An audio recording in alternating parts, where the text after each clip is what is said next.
बच्चों, आज हम इंटरमीडिएट क्लासेस के लिए ट्रांसफॉर्मेशन के अंतर्गत हम आपको एक्टिव से पैसिव में ट्रांसफॉर्म करना आपको सिखाएंगे। तो सबसे पहले हम टेंस लेते हैं। टेंस में प्रेजेंट इंडेफिनिट टेंस के कुछ वाक्य एग्जाम्पल के तौर पर लेते हैं। प्रेजेंट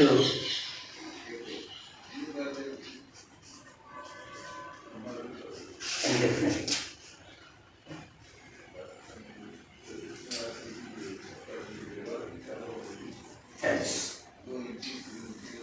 और सबसे पहले सेंटेंस वाइज हम अफर्मेटिव ले लेते हैं। अफर्मेटिव सेंटेंस,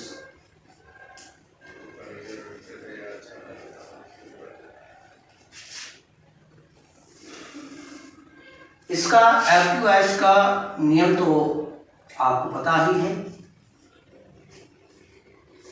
एक्टिव में हम सबसे पहले क्या करते हैं, सब्जेक्ट रखते हैं। वर्ब की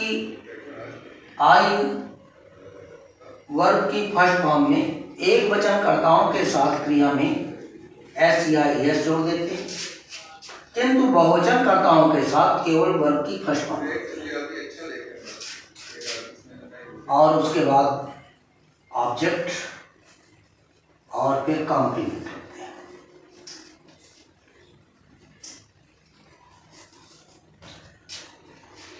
किंतु पैसिव वॉइस में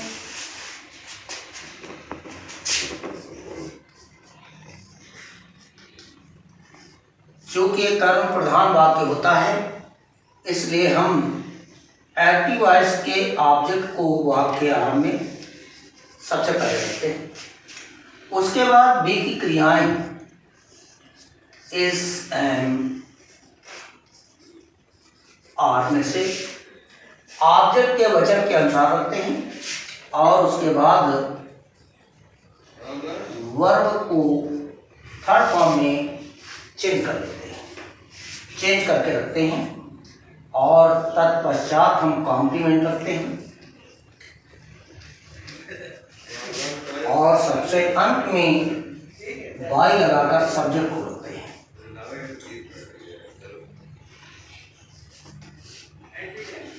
बच्चों, एक बात हमेशा याद रहे, जब कभी वाक्य में कॉम्प्लीमेंट काफी बड़ा होता है तो हम क्रिया के पश्चात वर्ब को थर्ड फॉर्म में रखने के बाद हम बाई सब्जेक्ट को रख लेते हैं और कॉम्प्लीमेंट को उसके बाद कर लेते हैं यदि कॉम्प्लीमेंट काफी बड़ा है। ऐसा प्रतीत होता है, एक नियम है कि यदि जो वाक्य है वाक्य के आधे यानी कि 50% हाफ सेंटेंस का कॉम्प्लीमेंट अगर आता है तो उसे हम बाई सब्जेक्ट के बाद रखते हैं।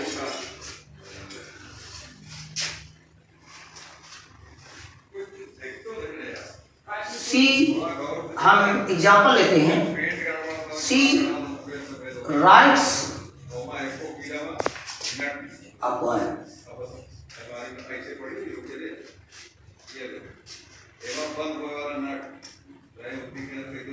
सी राइट्स अपॉन वाई कविता लिखती है। हम इसको ट्रांसफॉर्म करेंगे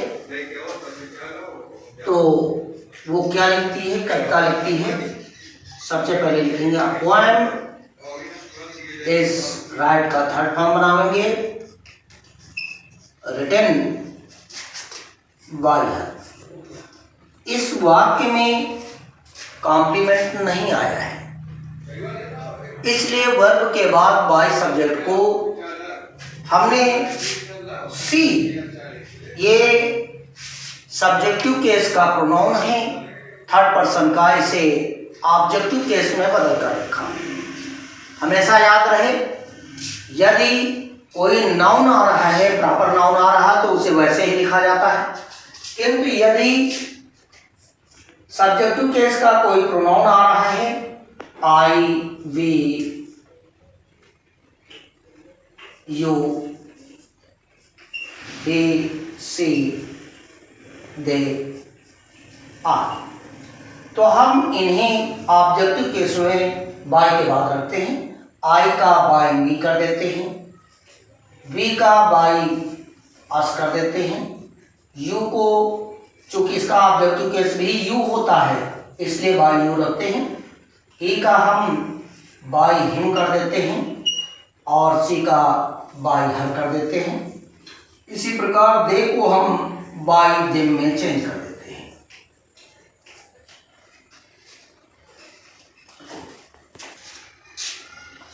बच्चों, next example, Ramesh pledge cricket and football. Ramesh cricket और फुटबॉल खेलता है, अर्थात दोनों खेलता है, इसलिए हम इसे पूरा का पूरा ऑब्जेक्ट मानते हैं, ऑब्जेक्ट है, और इसे पूरा वाक्य आरंभ कर लेते हैं। Cricket and football is played by Ramesh.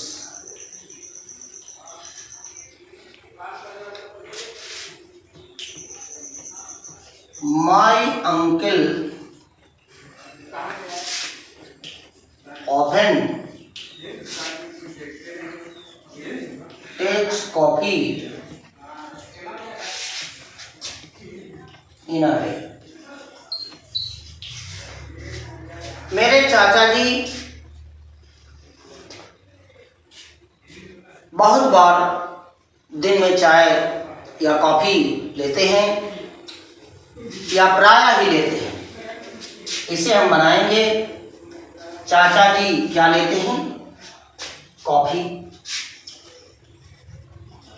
Coffee is often या ऑलवेज अगर आया है तो हम ये रख लेते हैं often. Coffee is often taken in a day by my uncle.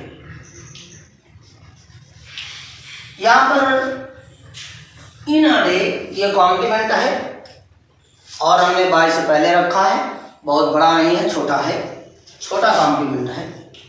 इसी प्रकार यदि हम निगेटिव की बात करें तो थोड़ा सा नियम चेंज हो जाता है निगेटिव में, और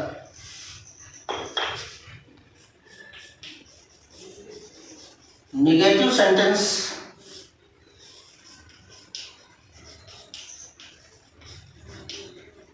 बनाते समय आपको एक्टिव वॉइस का नियम जानना जरूरी है। एक्टिव में सबसे पहले सब्जेक्ट, उसके बाद इसकी सहायक क्रिया एक वचनकर्ताओं के साथ डस, बहुवचन के साथ डू, और फिर निगेशन वर्ड नॉट का प्रयोग करते हैं। अब डू डज के साथ में हम वर्ब की फर्स्ट फॉर्म का ही प्रयोग करते हैं, उसके बाद ऑब्जेक्ट और तत्पश्चात हम कॉम्प्लीमेंट करते हैं।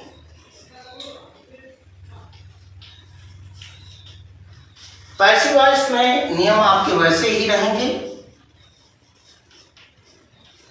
ध्यान ये रखना है कि ये निगेटिव सेंटेंस होगा, ऑब्जेक्ट को सबसे पहले रखेंगे, बी की क्रियाएं ऑब्जेक्ट के वचन के अनुसार इज, एम, आर में से कोई एक रख देते हैं, और उसके बाद फिर वर्ब को थर्ड फॉर्म में चेंज कर देते हैं।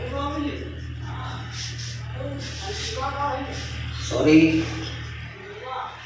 इसके बाद नॉट का प्रयोग करेंगे और फिर वर्ब को थर्ड फॉर्म में चेंज करके रखते हैं।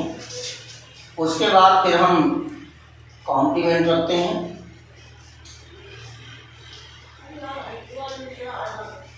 और सबसे लास्ट में बाय लगाकर हम सब्जेक्ट को रखते हैं। याद रहे, हमने बताया है यदि कॉम्प्लीमेंट आधे वाक्य से बड़ा दिख रहा है या आ रहा है वाक्य में, तो उसे हम बाई सब्जेक्ट के बाद भी रख सकते हैं।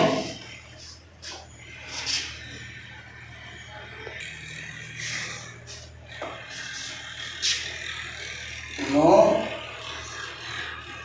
माई address.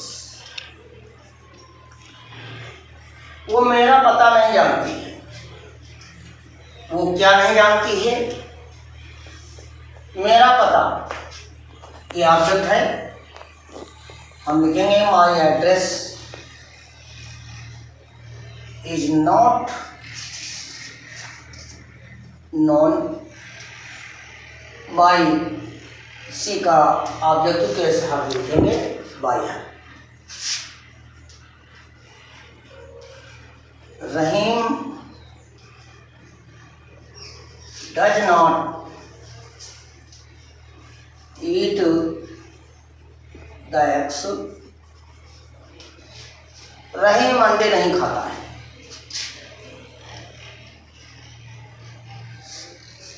The eggs are not eaten by Rahim.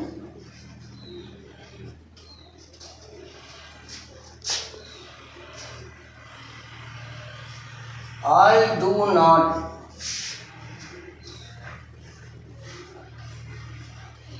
take the medicines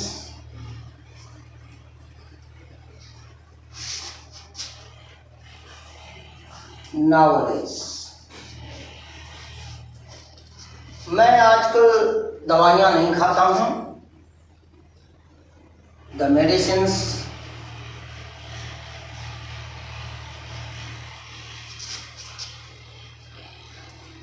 are not taken nowadays by me।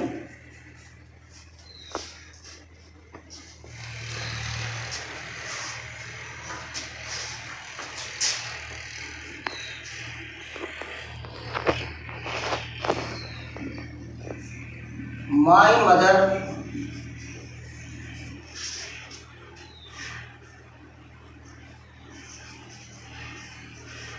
does not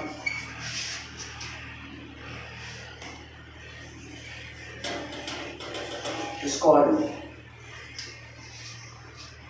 मेरी माँ मुझे नहीं डांटती है। यहाँ पर मी एक्टिव वॉइस में मी आया है ऑब्जेक्ट बनकर। इसका जब हम वाक्य आरंभ में लिखेंगे पैसिव वॉइस में, तो मी का सब्जेक्टिव केस बना लेते हैं I am not scolded by my mother।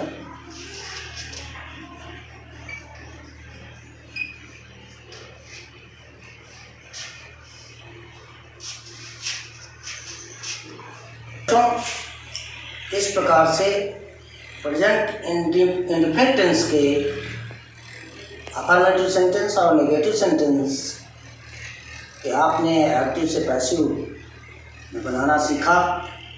इसी प्रकार से मैं अगले वीडियो में आपको इसके इंट्रोगेटिव और इंट्रोगेटिव नेगेटिव के एक्टिव पैसिव को चेंज करना बताएंगे। धन्यवाद।